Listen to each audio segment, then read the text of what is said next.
You're listening to the Castworks Industries Comedy Podcast Network. Oh, yeah.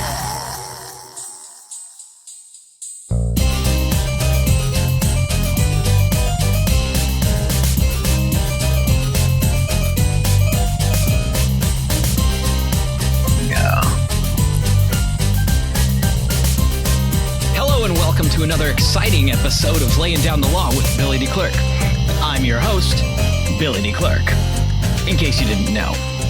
Some people say that I'm full of myself, but I say I'm not smug, just a realist.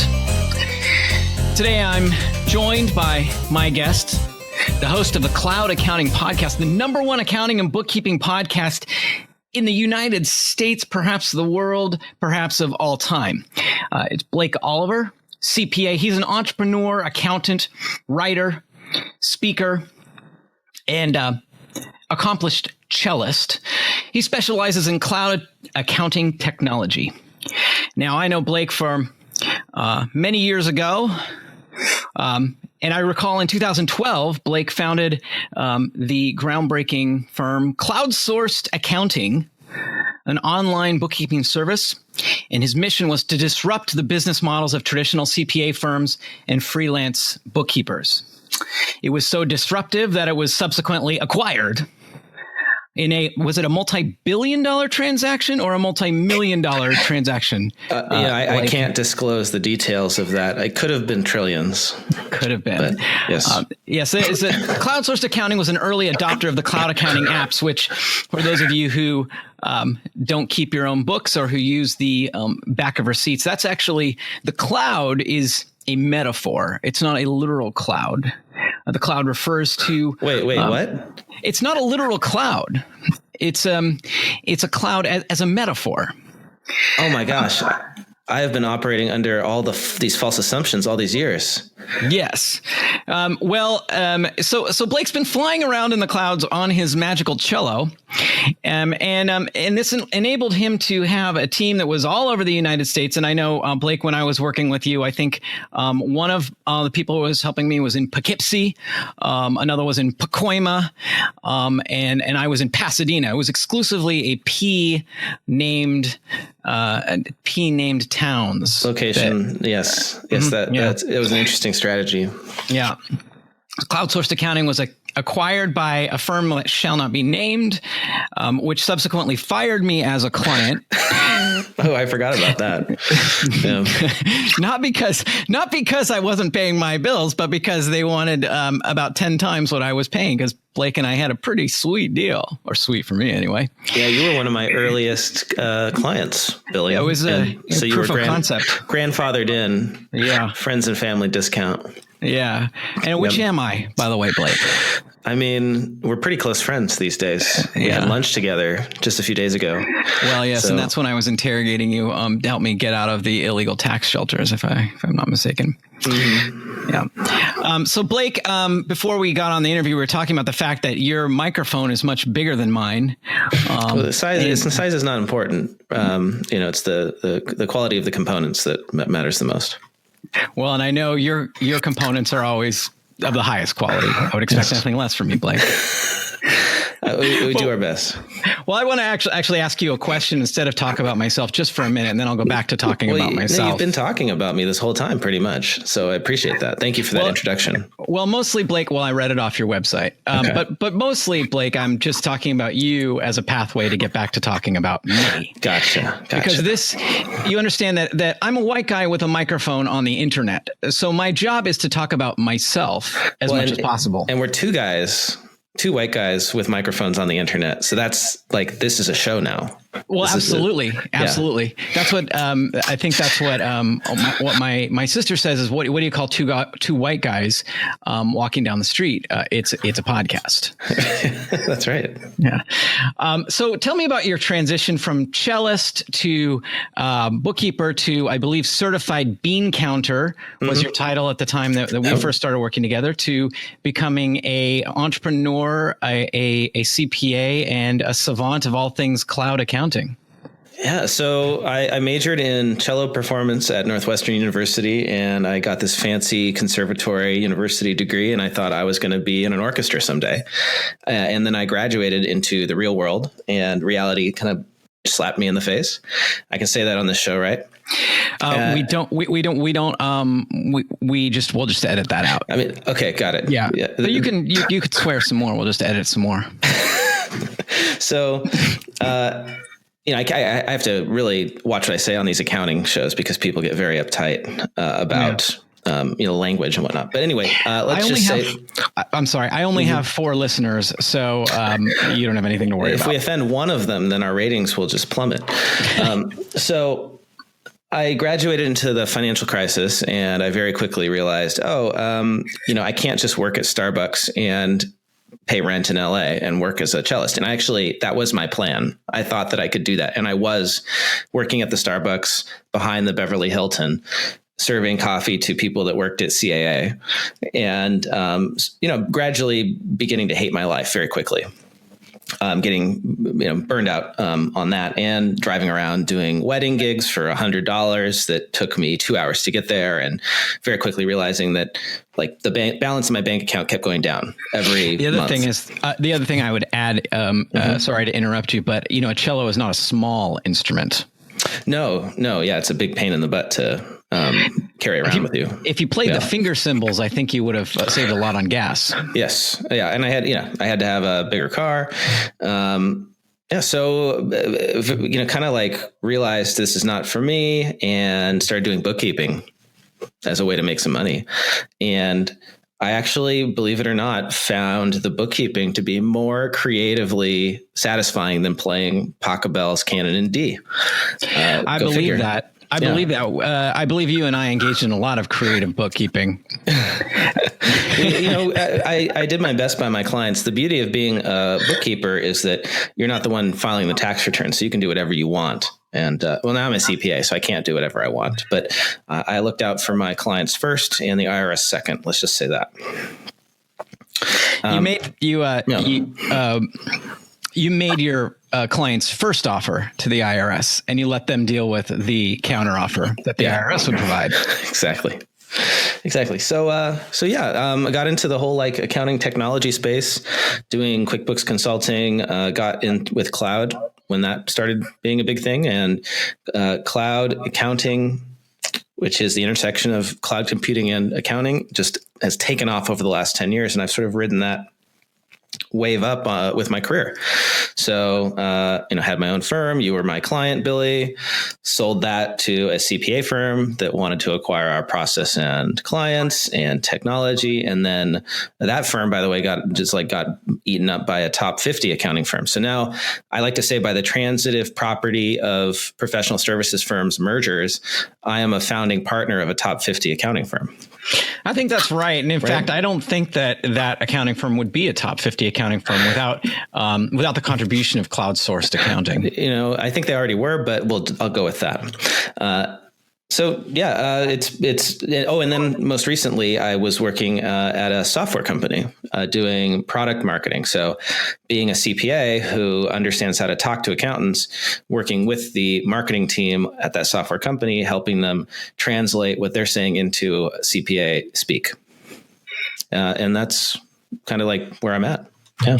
Now, as a musician, most musicians have, different musical influences. I'm just wondering, who's influenced your bookkeeping practice the most? Al Capone?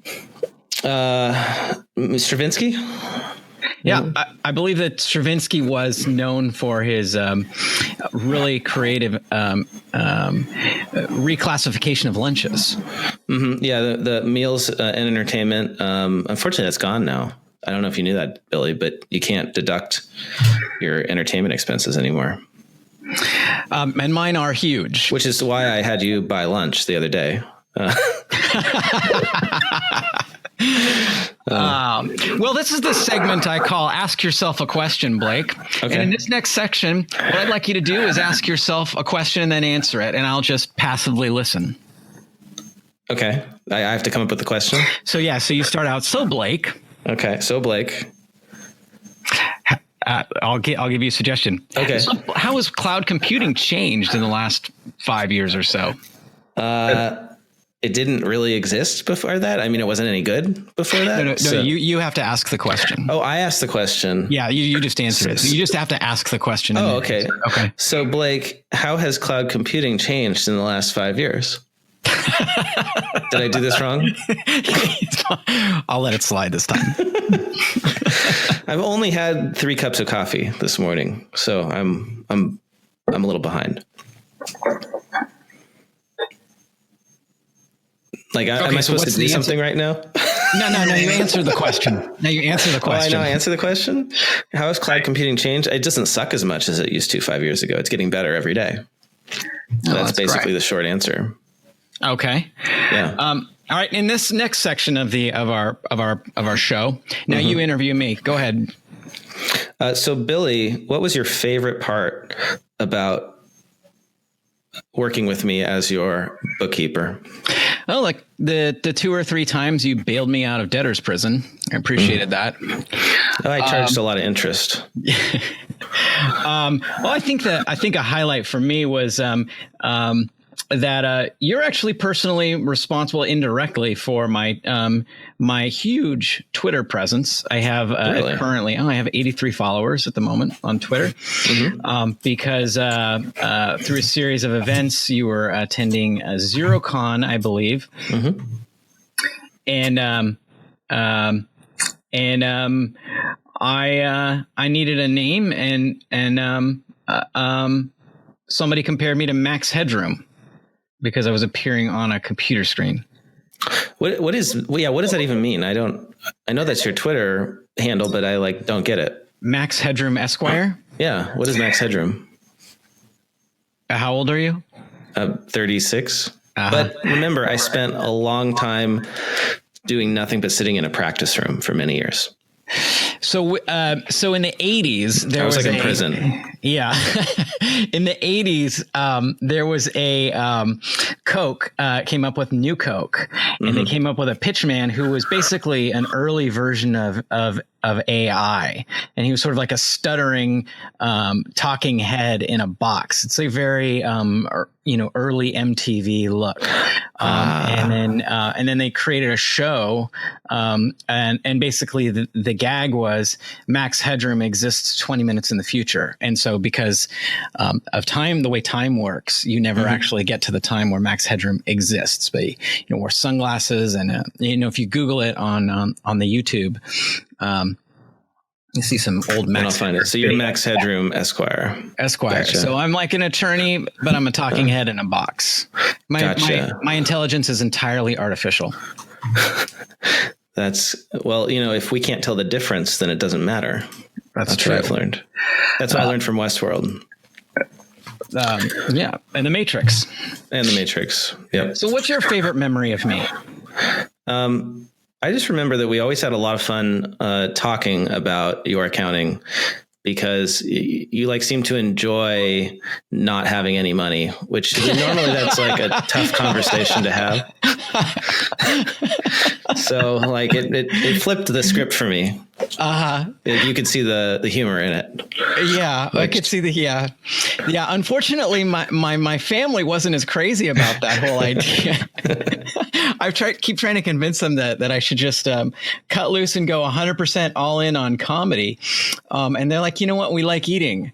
What is the differential on the income you can make doing improv versus being a lawyer? I'm sure it's pretty significant there, right?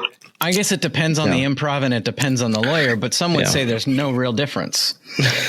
I did have a federal judge recently refer to a brief I wrote as laughable and nonsensical, something that I will carry with pride to my grave. Yeah, that's good. Yeah. So Blake, this is going to be the law part of this show, and I'm going to just read you something, because as a CPA, you know that at times you can be a fiduciary. Yes, it's possible. As Justice Cardozo has observed what your responsibility is in Meinhardt against Salmon. This is 164 NE 545, 546. In 1928, he observed joint adventurers like co-partners. Owe to one another, while the enterprise continues, the duty of the finest loyalty. Many forms of conduct permissible in a workaday world for those acting at arm's length are forbidden to those bound by fiduciary ties. A trustee is held to something stricter than the morals of the marketplace. Not honesty alone, but the punctilio of an honor the most sensitive is then the standard of behavior. As to this, there has developed a tradition that is unbending and inveterate. Uncompromising rigidity has been the attitude of the courts of equity when petitioned to undermine the rule of undivided loyalty by the disintegrating erosion of particular exceptions. Only thus has the level of conduct for fiduciaries been kept at a level higher than that trodden by the crowd. It will not consciously be lowered by any judgment of this court. Thank you. That was beautiful. Thank you. I guess this is why law is like more entertaining than accounting, because you have these beautifully written decisions. Yes. And it's full of a lot of pressure. Yeah. Yeah, that too. All right. There aren't a lot of accounting emergencies, but there are a lot of legal emergencies, I imagine. Sorry, That's true. I've interrupted you. Oh, I also want to say I learned a new word just now. Punctilio? Yes. Punctilio. I didn't know that was a thing. Yeah, if you Google punctilio, you'll get this quote, pretty much. Wow, that's cool. It's the most broad use of the word punctilio. A fine or pretty point of conduct or procedure. Mm-hmm. So, Blake, what would you say your personal motto is? My personal motto... Interesting. We had to do this in school when I was in second grade, and... That's about the level of my podcast. I think I don't know if I could, I'll need to talk about it, and then maybe we can distill it into a motto together. But I've always been kind of a rule breaker, or, this is probably why I never fit into the classical music world. Is just I can't stand doing things just because of tradition. I hate that. So I probably shouldn't have been a classical musician, right? And I probably shouldn't have gone into accounting. So, but it served me well in this, in this space, right, where technology is changing how accounting is done, and it's completely reinventing the profession in a lot of ways. And so it's the whole move fast and break things kind of motto in the tech world. It's kind of, although you can't really do that in accounting with your clients necessarily. Maybe I did that with you, Billy. It's more like move fast and bend things. Move fast and bend things. Yeah. And you know what it is? It's ever since I had my quarter life crisis and gave up music, it's been just, forget about what I think I'm good at doing and just go do the things that people want me to do and want to pay me to do, and try to find something interesting in that. And because I'm not a very good judge of what I'm going to be good at doing or happy doing. Does that make sense? Is that enough of a motto? In other words, perform the music people want to hear. See, this is why you're an attorney. This is great. Right? Yeah. Okay. I like that. Play the music people want to hear. Play the music people want to hear. Yeah. Not what I want to hear. Which I was doing. And not what you were trained to do necessarily. Exactly. And just be always learning, right? That's good. It's funny. There's a lot of change happening in the accounting world right now, where I don't know if it's the same in the legal world, but a lot of the stuff that we used to do is getting automated with computing, cloud computing, AI, automation. And so we're not able to bill for it anymore. And so the quite big question is, well, what are we going to do now that we can't bill for this stuff? And the kind of answer, the vague answer that is not very satisfactory, is advisory. We have to be advisors. We have to be coaches. We have to, look forward and tell people what to do, and not just what they were doing in the past. And something that I appreciate as a creative person is this idea that accountants should become storytellers, figure out how to make sense of the numbers for our clients. And something I like a lot about that is that when you're a storyteller, you're creating something in people's imagination. And if you think about it, this is what's kind of, I don't know if it's funny, but it's just funny about accounting and finance, is that everything that we do is just completely imaginary, right? A balance sheet, a profit and loss statement, statement of cash flows, like this is all just like fictional, like made up stuff, but it runs our entire global economy. So we really are storytellers, right? In that, like, and of course, sometimes it can bring down the economy, like mortgage-backed securities, right? Like these derivatives that are like nobody even understands. But yeah, we are storytellers, and sometimes we can do good things with it, and sometimes we can do bad things with it. And if you just think that way, and you don't think about yourself as just putting numbers in a box, then all sorts of things are possible. Yeah, I mean, I think that's the thing that computers can't do, is computers really can't tell stories, and they don't come up with very good jokes. No, really. At least not on purpose. They can write music now, though. There's some really good algorithms that can write pieces of music. Like Bach. I'm pretty sure that I've heard some of that on some of the popular music stations that my kid listens to. I'm pretty sure they were written by robots. In fact, I'm pretty sure they're performed by robots too. I'm not sure any of it is real. Hey, do you want to hear some accounting jokes? Lay them on me. So how does an accountant stay out of debt? He learns to act his wage.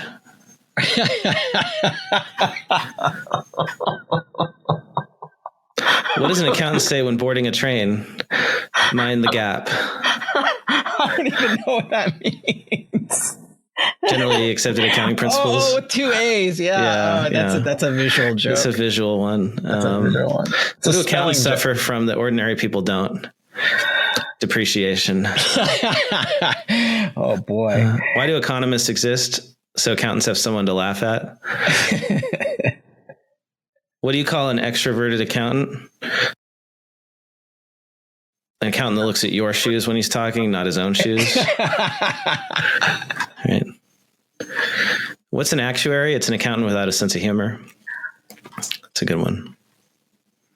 We always like to make fun of the actuaries. Oh, sure. Yeah.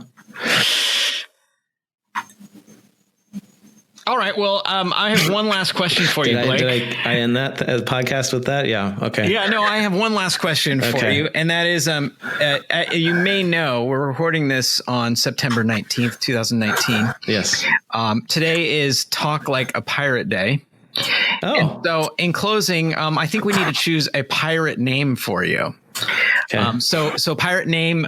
It's going to need to include an adjective and some reference to the ocean. So old chumbucket or Black Lagoon. Mm-hmm. So we need an adjective. Go ahead. An adjective would be studious. It's the first thing that came to my mind. All right. And something to do with the ocean. Ocean. Foamy. Wait, that's an adjective. That's an adjective, yeah. Old studious foam. That's you. Foam. Studious foam. Yeah. Sailing the seven seas. Studious foam. Well, Billy, I wore my socks for Pirate Day. You did. They're Arrgyle. No! We got to stop right there. All right, I'm going to stop recording this, and then we're gonna talk some more. But all right, cool. This has been another thrilling episode of Laying Down the Law with Studious Arrgyle, Blake Oliver. Sorry, Studious Arrgyle, Blake Oliver.